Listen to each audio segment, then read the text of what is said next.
Hello everyone, welcome to yet another episode of Oromao. Today we are going to be talking about something that's very important and I've seen it myself, so I want to share it with you so that it can help you as you start to grow your business. It's something that's very critical that so many funders or whoever is interested in doing business neglects at the very beginning, and yet it's very foundational, and that is the agreements you make when starting a company with other people. Yes, those agreements that you make when you're doing the registration. If it's your very first time watching this, we share practical tips to help you attract riches and wealth. And the very way that we do that is by teaching you how to run your business. If you're just starting a business, this is the right place for you. If you have already started, this may help you to highlight on some of the things that you should have done or you should do. And if you have gotten into a problem already, you have a regret, there are a few tips that I'm going to share with you of how I handled it when I got to that point. I'm going to share with you some of the things that I regret not knowing or not doing at the start of my very first company or my very first business. And I did this with a couple of friends of mine.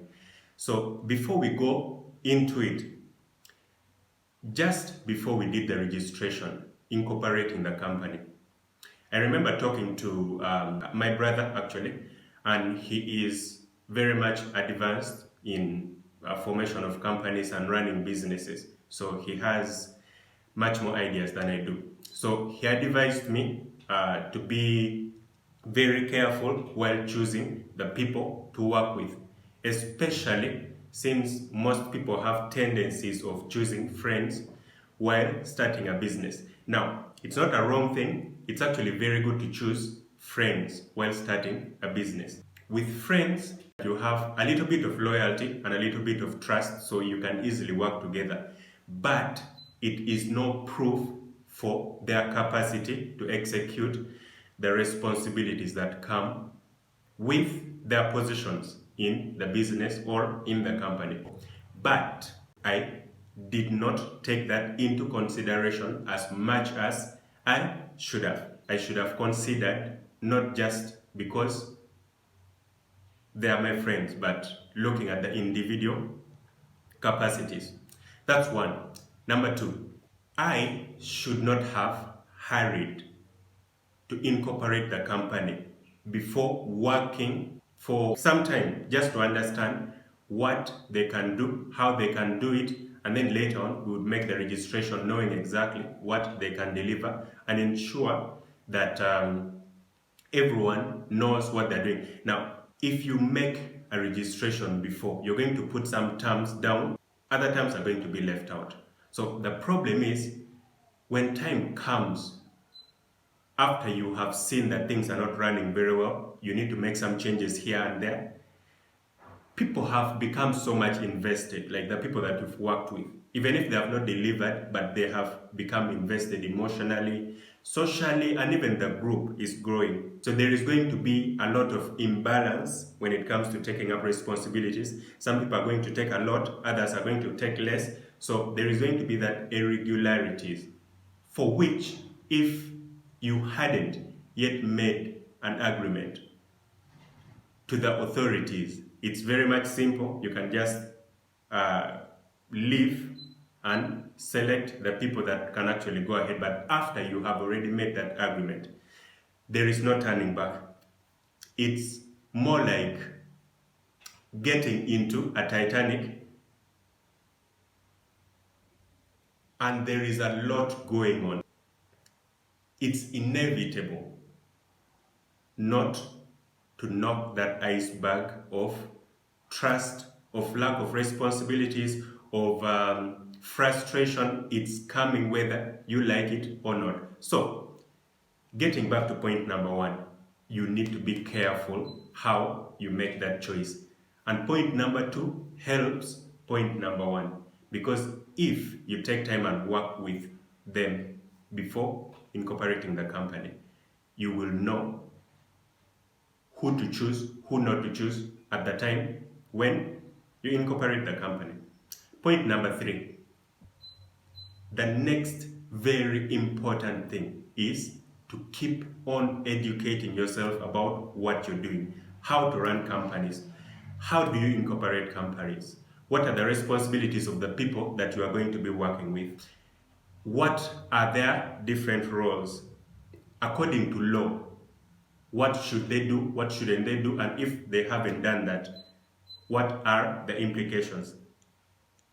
In a nutshell, educate yourself about founders of companies, of businesses, how to run businesses, how to give ownership of the businesses, because ignorance is never going to be a defense. And later on, when you see the iceberg just ahead of you, you can never stop, you can never do anything, you will hit that iceberg. And when you reach that moment, you will have to go back again and start reading all the agreements that you could have made before, or even the ones that you never made because you never really took the time to do that. So it's very important to read all the documents that pertains to making a business as a team. It's very hard. So what happens when you find yourself in that position? So I'm going to share my own. Because at the time, so much has been disorganized. People have lost trust. People do not know where to go. People do not know their responsibilities because so much has been moved over and the company or the business has grown up to the point where people see its capacity, its potential. So everyone wants a piece of it, even if things didn't work out very well on their part. So what do?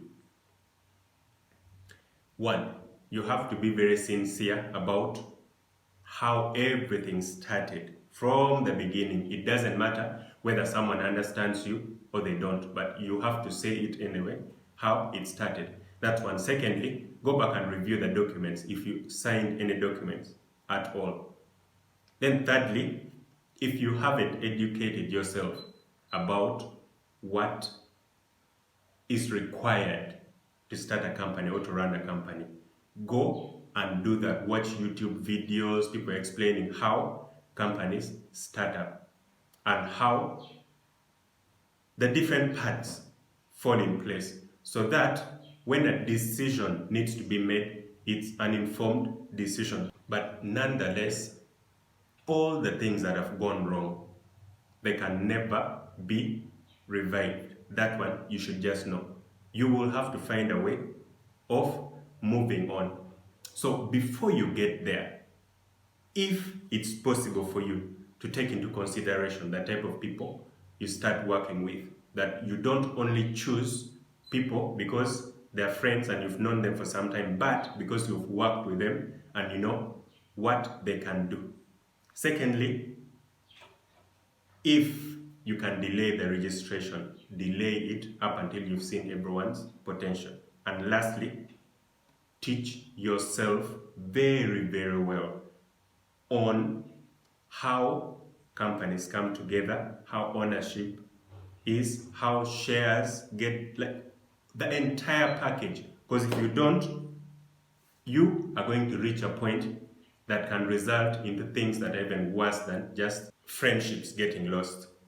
So that's it for today. I hope you take your time and you look into this if you want to start a business, or if you've already started, you may want to look into it again.